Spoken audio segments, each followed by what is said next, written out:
European finance ministers convene in Brussels, confronting a high-stakes financial dilemma that tests the limits of EU solidarity. They must decide how to channel up 140 billion euros to Ukraine, the preferred route using frozen Russian assets. It is entangled in a fierce legal standoff with Belgium, which fears massive liability. If the frozen wealth remains untouchable, member states face the spectre of taking on new sovereign debt, potentially destabilizing their own debt markets and rising interest costs. This critical debate defines Europe's ability to act decisively, reshaping its monetary future. Welcome to Think Tank.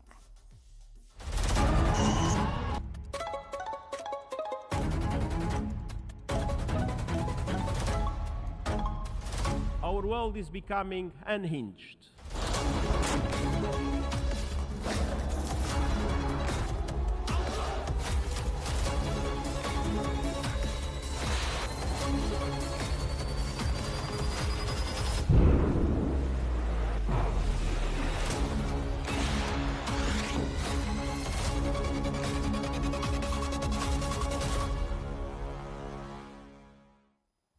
The Luxembourg Times has reported that the European Union has decisively moved to secure its trade future with the US, presenting a crucial new plan. This implementation action plan is a calculated response to Washington's demand to clear regulatory changes. It aims to solidify the August agreement, moving beyond initial tariff adjustments. At its heart, the EU seeks pragmatic economic stability. The plan prioritizes lower tariffs for key exports, like wines and spirits, aiming to confirm the 15% tariff ceiling for sensitive sectors, including automobiles. Furthermore, it seeks a broader dialogue on market access and digital trade. Crucially, the proposal extends to deeper cooperation on strategic global issues. Brussels is pushing for a joint front to address steel overcapacity and the establishment of a working group focused on economic security, covering critical raw materials and investment screening. This reflects a proactive defense geopolitical stance.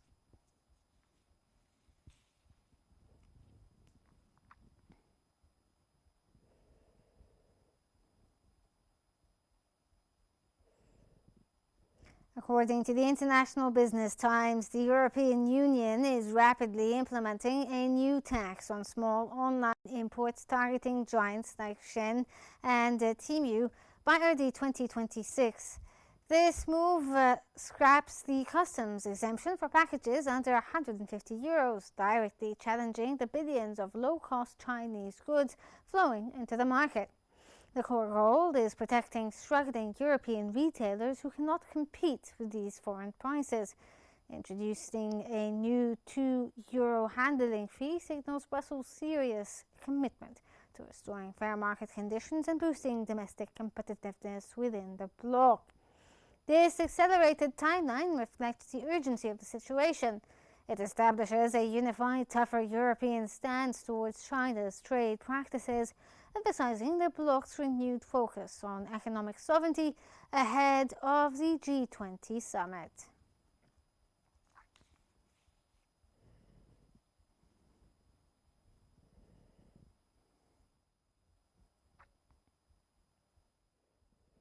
The EU News has highlighted that Ukraine's urgent financial needs are now complicated by a major $100 million corruption scandal, forcing President Zelensky to dismiss key ministers.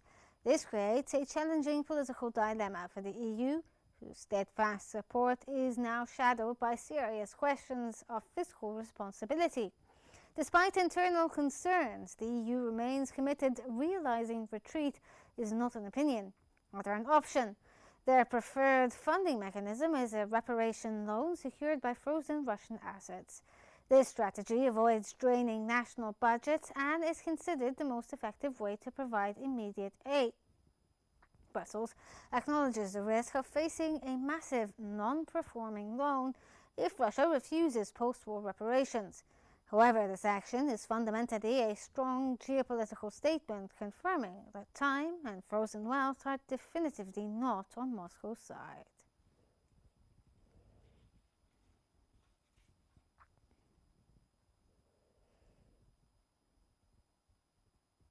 Behind Brussels' marble halls, a quiet battle rages. Can Europe unlock 140 billion euros in frozen Russian assets to save Ukraine without triggering a financial earthquake? Belgium may hold the key, and the world is watching. In the heart of Europe, a financial fault line is emerging, one that could redefine how the EU wages peace in wartime. As European finance ministers gather in Brussels until November 14th, high-stakes debates unfold behind closed doors. The question, can Europe fund Ukraine beyond 2025 without breaking its own rules?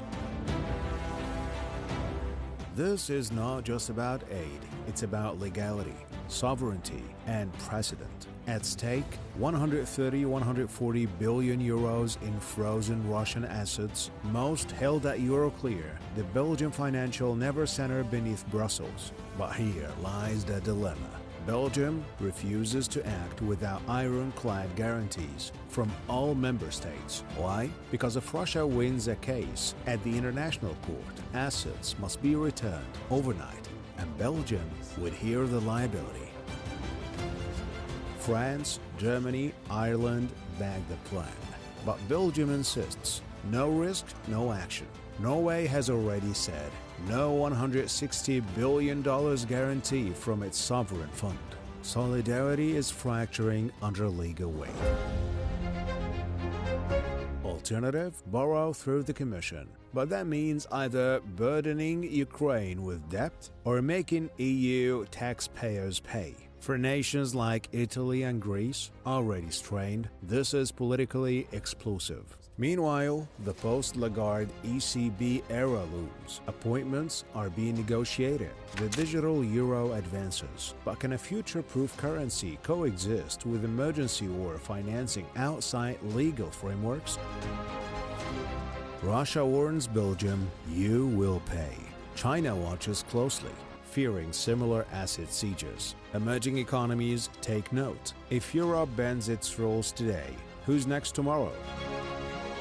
This meeting is not about budgets, it's about identity. Will Europe act as a geopolitical power or remain shackled by its laws? In the vaults beneath Brussels, history is not just stored, it's being decided.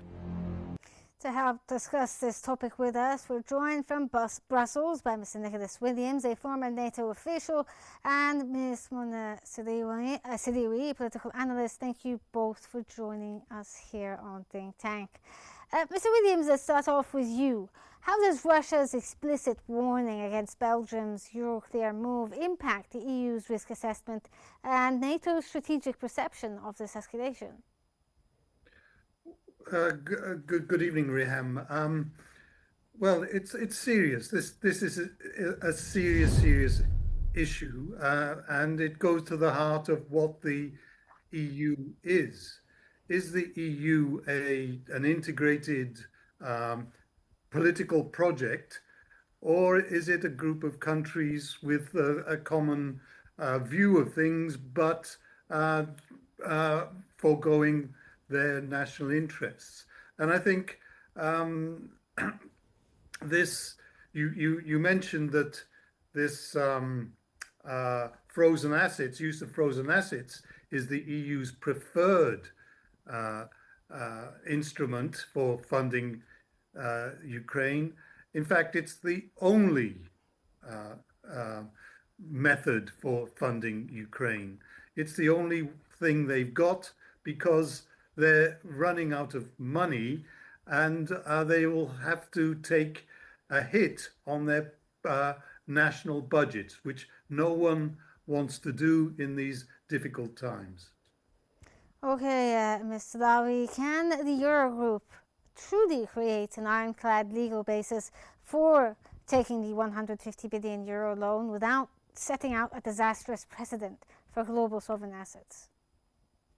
Hello to you and your guests and people who seeing us. The simple answer to this question is no. It is really impossible to find a waterproof legal instrument that can protect your euro from retaliation that Russia may actually have toward euro because of frozen. Because actually, what they asking the countries to use this fund is going from freezing to seizing the money, which Belgium is really strongly opposing these policies. So there is a possibility and there is a probability that Russia can win the case against Belgium if they seize the money. So it is really sensitive question, and it's gonna have legal and political maybe outcomes that can be really dangerous on Europe. If I could just follow up there, legally speaking, is this something that the EU can actually do? And if it is, wouldn't this be considered some sort of slippery slope for other countries to do so with other assets? Exactly, because after the Russian asset was frozen in Europe, also Russia froze some of the funds that there have been in Russia. So other countries can start doing that, and also it's gonna give a wrong indication to other countries to stop putting their assets in, for example, Europe. Europe already suffering so much financially.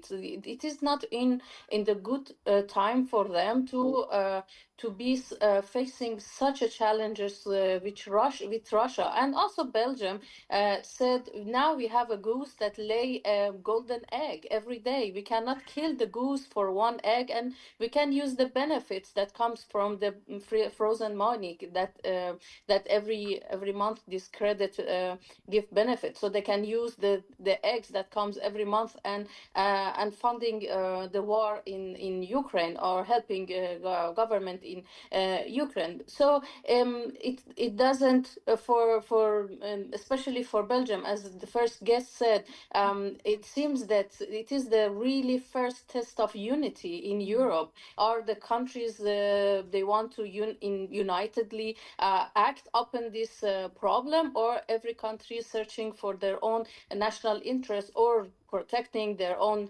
national interest? Because Belgium afraid that if European countries do not accept to bear the responsibility of any future retaliation from Russia, military or economically or financially, then they don't want to take this responsibility upon themselves to be responsible for paying back Russia.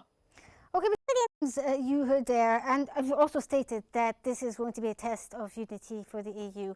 Now, beyond the financial aid, how critical does the reparation loans decision define the idea of European identity, as well as the geopolitical power when it comes to the Russia-Ukraine war and the legality of it all? You know, Well, honestly, I'm afraid, yes, Yes, Mr. Williams. I'm afraid that Europe has got itself into a trap by defining its whole purpose and objective as standing up to Russia and supporting Ukraine. They haven't let themselves have a get out clause or an alternative policy. And so they're fixed in this idea that they must oppose Russia and they must support Ukraine. And many European countries have doubts about this strategy, a strategy of single purpose strategy.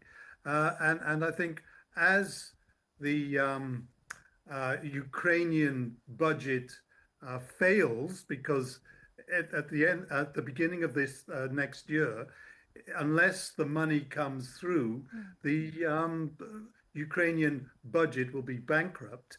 If this money does not come through, Ukraine will eventually collapse in the course of next year. And this will be a real crisis for Europe. So, sir, if I can just follow up there, if they are not able to get the funds through the frozen Russian assets, what other options do the EU members have for this? There are no options. This is not just their preferred option.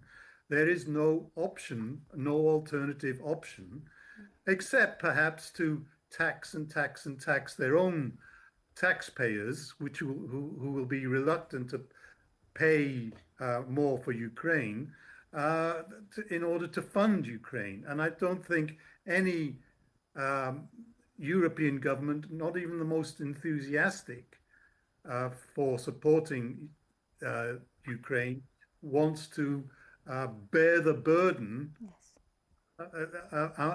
on itself. Okay, Ms. Salawi, with Norway refusing to guarantee the risk, is Belgium's demand for a shared liability the point where EU financial solidarity might actually fracture? Well, yes, it can be the also short answer is yes. It means that not all the countries want to bear responsibility with Belgium. Also, it shows that individually these countries are not, as the first, as your guest said, are ready or have a really unified idea of what the main purpose or what main goal for the EU is really retaliating Russia or really supporting Ukraine. Also, Ukraine is problematic itself. And also, I want to point one thing, that European Union was actually created because European country, they wanted to stop having war with each other. So they said instead of having competition or over the instead of having competition over resources, it is better to have a union so we can avoid war. So we see that countries that were constantly in war, UK, well, I know that they left the EU, but UK with France, France with Germany. So this actually union is not ready to enter another war, because when it was made, the identity of this union was to avoid war, to make peace. So I think it is really hard for the European countries to actually take decision for the time of war, which was happening now. So all the strategies was built to strengthen the peace between European countries. So it is really hard for them to act unifying against Russia and to act during war. And you can see European countries also, they don't have their own military. So they talk about having their own military, being independent from NATO, but also we see they don't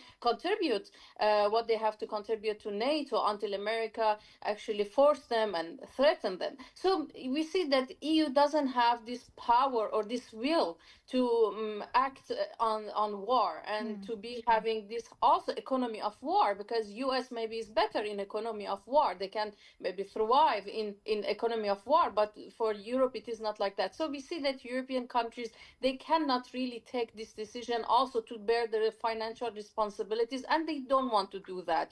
And also Norway is not part of EU, a part of Euro, but it is one of the most, I would have said, best economies in the area. They had a lot of benefit over this war, because they were able to sell their gas and the petrol that they're producing, because it's one of the countries that have the good production of the oil. All together, but still they are not accepting to It's not a have unified voice. Okay, Mr. Williams, what about the ECB? If we could discuss the ECB's leadership changes, how could this possibly influence the necessary balance between monetary independence and the EU's accelerating fiscal military financing needs, given that EU member states are not necessarily in alignment when it comes to military spending? A very technical question, but with a very political answer, because these changes in the European Central Bank, the scheduled replacement of the president and the vice president, and so on, will go to the heart of the division between the fiscally prudent nations of Europe, Germany, Finland, Holland, and the more lax countries. These changes will be a barometer of where Europe is going in terms of loosening their fiscal and banking arrangements in order to float the European economy upwards in terms with a sea of money. I don't think the Germans will want that, even though they're trying to relax their rules themselves. But so yes, it's important. It's important, and it will be politically important. Okay, Ms. Lowy, if the frozen assets remain untouchable, is sovereign borrowing politically feasible for the high debt nations amid the rising interest rates and domestic fiscal strain? Also, given the fact that you just said that EU member states have felt a lack of or disdain towards the idea of war in general, they don't want it anymore. Yes, exactly. They don't want it anymore, and it seems European countries are addicted to the debt. And some countries they have enormous amount of debt, like France. And we see that there is a lot of demonstration from the worker unions, and that they are refusing all this raise in the tax. Already Europe suffered due to COVID, and we had a lot of setbacks in economy.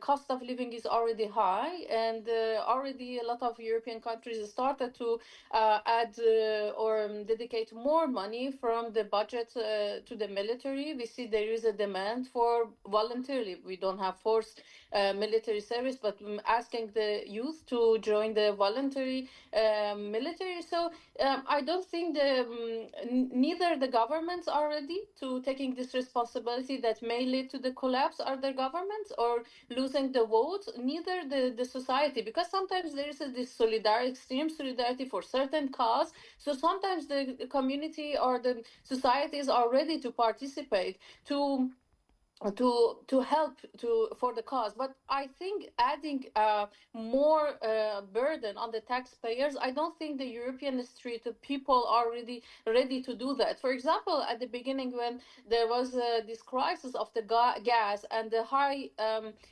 when the prices of the gas was high, we saw in the street when there was a media reportage, we would have seen that the people are ready to participate. They were ready to actually to be more cautious with the consumption of the gas or electricity, to kind of help in what's going on. But the war is now continuing for a couple of years now, and life doesn't getting easy after COVID. And so I don't think the politician nor the people, normal people, are ready to bearing this cost of helping Ukraine. Maybe in the long term it could have really dangerous consequences for European if Russia decided to continue maybe attacking other part of beside Ukraine, or attacking other countries, which is the fear of the countries next to Russia, for example, Poland or Latvia or countries like that. But in the end of the day, in this moment, I don't see the solidarity for the people in the street because of the difficulties, financial difficulties that everyday people are feeling in Europe, nor the politicians that they are afraid to lose the votes. They because after all, it is a democratic. They are democratic states, so they have to put this consideration. What's going on? It is not like Russia that Putin can take the decision regardless of what the people in Russia thinks. Okay, Mr. Williams, now the EU's new trade security group is working with the US. Do you think this is a necessary step to insulate the EU against global fragmentation in general, or a signal of a growing internal economic anxiety when it comes to the Ukraine-Russia war, especially now that the US has decided to sort of back off slightly? Yes, and I think the role of the US is crucial because the US is backed off from Ukraine. left Europe in the role of supporting Ukraine. And I don't think this European Union plus the UK plus Canada is psychologically and militarily prepared to do whatever it takes to support Ukraine, especially as Ukraine is a country mired in corruption, is politically contentious internally, and Europeans, as your guest said, are fed up of austerity. So would you say that the average man or woman in the EU have basically lost their appetite for a continuation of this war and would rather wash their hands off the whole situation? In short, yes, the European Union is no longer a union. It's a bloc which is becoming increasingly looser and focused on itself. And the politicians have lost contact with the sentiment of their people. Okay, Ms. Salawi, does the Ukraine's significant internal corruption scandals weaken the political mandate for Brussels to channel massive future financial support via the EU budget? You said earlier that basically Ukraine is also problematic. It's not just Russia that's the issue now. Yes, exactly. Well, the news about the corruption that happened in Ukraine, it's putting the politician in the really hard position, especially the one that they want to support Ukraine 100% in front of Russia due to, after all, due to different values that Russia holds from European Union, democracy, rule of law, due to the ideological reasons, because for them, Ukraine is a country that wanted to be part of the EU, wanted to be more integrated in the European values. But when after all the support that Ukraine received from European countries, which put them in the not easy situation with all the burden that Europe had to bear, for example, the refugees that came from Ukraine, that they were being really welcomed in European countries,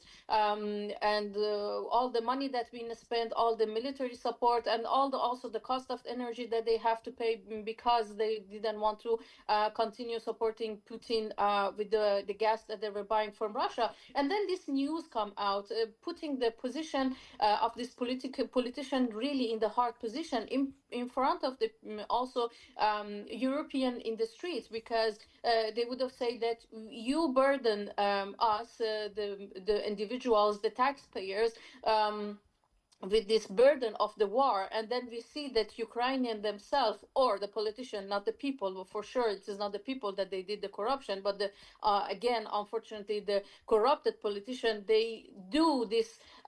So it's kind of become really hard for the people in the street in Europe to support this effort to help Ukraine, and put the politician in the hard position also to continue wanting to give money to Ukraine, and then goes to the pocket of these corrupted individuals in Ukraine. So that's also in the future, may European continue to fund Ukraine, but then they have to be more strict. They have to do more follow-up. They have to come up with more mechanism to understand and to follow where the money goes, to avoid this corruption. It seems that at the beginning, because of this blind support that they gave to Ukraine, some of these authorities, they took it for granted, and they thought that it is a free money, that they can do whatever they can with it. And that was really a bad backlash for Ukraine and who were supporting them in Europe.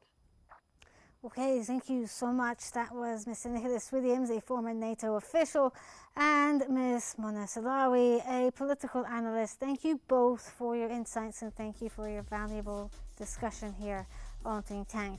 The Euroclear standoff defines Europe's crisis playbook, from testing sovereign asset law for Ukraine to accelerating protectionism against China, Brussels is forging a new, harder economic and geopolitical identity. This brings us to the end of today's episode of Think Tank, which always unveils the complex world we live in. Thank you for watching. I'm Marcy. Stay tuned for more updates here on Qnews.